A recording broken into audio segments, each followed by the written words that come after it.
teori modern monetary theory memang melakukan de-dolarisasi atau kita berusaha melepas ketergantungan terhadap dolar. Dan pemerakarsa ini sejak ada di tahun 2009, di mana pada saat subprime mortgage tahun 2008 itu benar-benar dunia merasa ketergantungan terhadap dolar itu tidak baik. Nah, lalu ada banyak teori yang akan dikedepankan, mulai dari menerbitkannya cryptocurrency atau digital money, sampai akhirnya 1 tahun terakhir ini dunia lebih siap menerima dinar sebagai mata uang baru yang berbasis emas. Jadi bukan emasnya yang akan kita tonjolkan, karena kalau emasnya yang akan ditonjolkan, ada negara yang punya emas seperti negara Indonesia akan diuntungkan, atau ada negara yang tidak punya emas seperti Singapura yang akan dirugikan. Ini berbeda. Yang disebut modern monetary theory yang mengadopsi dinar yang diusulkan oleh Mahathir Muhammad, beliau sudah mempelajari, bukan sekedar dia mengucapkan terus tanpa basis teori, tapi dia melihat bahwa saat ini emas itu bisa menjadi patokan yang ini sudah ditunggu-tunggu oleh dunia, di mana emas tapi mengapa tadi Pak saat ini muncul gerakan de-dolarisasi? Apa sebenarnya negatifnya? Mengapa kita harus, misalnya negara-negara ini berpikir harus membuang dolar dan beralih ke emas? Ya, 18 Agustus 1971 ini pertama kalinya Amerika menyatakan memprint dolar tidak menggunakan jaminan emas lagi. Jadi Amerika itu mencetak dolar suka-suka dia tanpa jaminan emas lagi. Nah, sejak saat itu sebenarnya dunia sudah menantang Amerika, tapi Amerika kan lagi kuat-kuatnya. Nah, saat ini ada satu negara yang besar yang namanya Cina, yang ekonominya nomor 1 di dunia, yang merasa dolar itu tidak fair karena memprint dolarnya tidak berdasarkan jaminan emas, dan itu diucapkan adalah di tahun 71.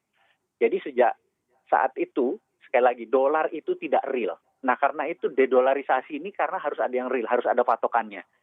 Diharapkan dinar nanti pada saat dicetak, katakanlah misalnya dinar ASEAN gitu ya, katakanlah kita ambil dinar ASEAN itu, seluruh negara ASEAN akan menyetorkan deposit emasnya. Misalnya Indonesia punya 80 ton, Malaysia punya 40 ton, Singapura punya 100 ton gitu ya.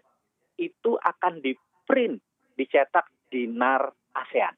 Nah, dinar ASEAN inilah adalah sebuah nilai baru yang akan menjadi patokan dari Singapura dolar terhadap rupiah dan lain sebagainya. Itu yang disebut dengan transaksi berbasis dinar yang underlaying-nya adalah emas. Gitu kira-kira.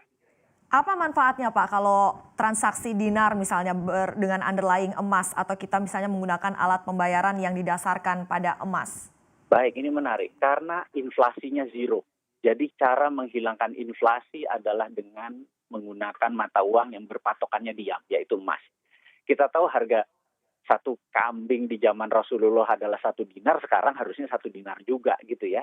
Nah, ini yang akan menjadi patokan kalau menggunakan underlying-nya emas, currency tersebut nilai inflasinya zero.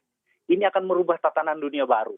Dan kami atau dunia yang memuja dolar ini sebentar lagi akan kelibas.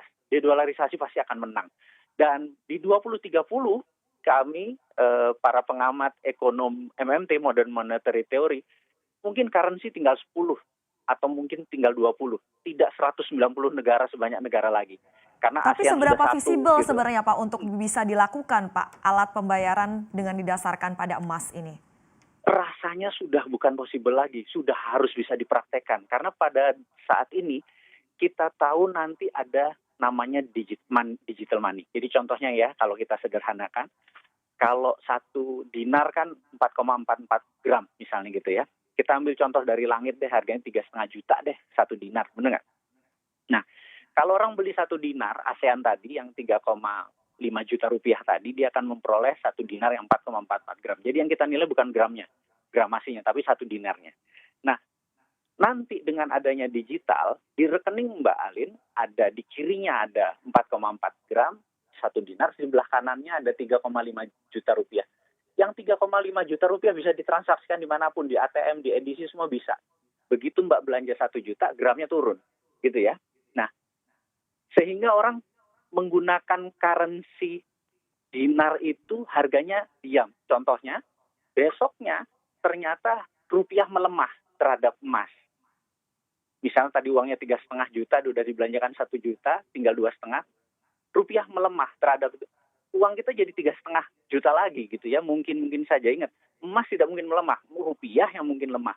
Dengan adanya currency yang berpatokan pada emas yang diam tadi, orang akan melepas mata uang mereka yang cenderung inflasi untuk menabungnya di dinar, kira-kira gitu. Pak, kalau kita lihat ini seandainya kita memang gerakan dedolarisasi ini semakin kuat dan semuanya berpindah menuju alat pembayaran dengan emas, tentu saja Amerika Serikat tidak akan tinggal diam. Perlu kekuatan politik seperti apa sebenarnya untuk negara-negara ini mewujudkan apa yang mereka cita-citakan? Mbak, menarik sekali Mbak. Saya itu 6 bulan berada di Langley di markas CIA. Saya pernah di sana cukup lama. Jadi Mbak bisa tahu bahwa kalau kita membuka pintu di front lobbynya CIA itu di Langley, maka ada tulisan Central Intelligence Agency di bawahnya. Ada satu yang hanya kita mau ingatkan. Begitu Mbak nengok di depan, tulisannya cuma satu, protect dollar. Jadi tugas CIA adalah protect dollar. Jadi kalau ditanya Amerika ngamuk nggak? Ngamuk Mbak. Ya. Jadi ke depan, memang dia sudah banyak akan melakukan strategi supaya sebaliknya. Maka itu dia akan menyerang negara-negara yang menggunakan non-dolar. Jadi currency warfare akan terjadi. Jadi menurut perkiraan kita setelah trade war yang dilakukan oleh Amerika, yang dilakukan berikutnya adalah currency warfare. Dan currency warfare Indonesia saat ini sama sekali tidak siap. Untuk supaya siap bagaimana? Satu-satunya adalah segera mungkin. Jangan bergantung pada yuan. Jangan tergantung pada mata uang asing. Segera saat ini putuskan bergantung pada emas. Bagaimana untuk negara-negara yang tidak punya cadangan emas misalnya, tidak ada mereka punya tambang emas seperti itu? Anda tadi sudah sempat singgung, apakah mereka jadi tidak diuntungkan dalam sistem yang baru ini? Tidak. Jadi gini, negara yang tidak punya emas, bisa punya dinar. Iya kan?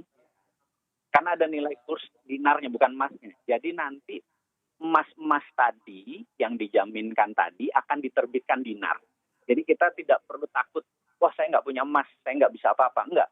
Karena dia tetap bisa beli dinar, dikonvert ke dinar. Jadi yang disebut cadangan devisa negara tersebut dinar, bukan dolar lagi cadangan devisanya. Gitu.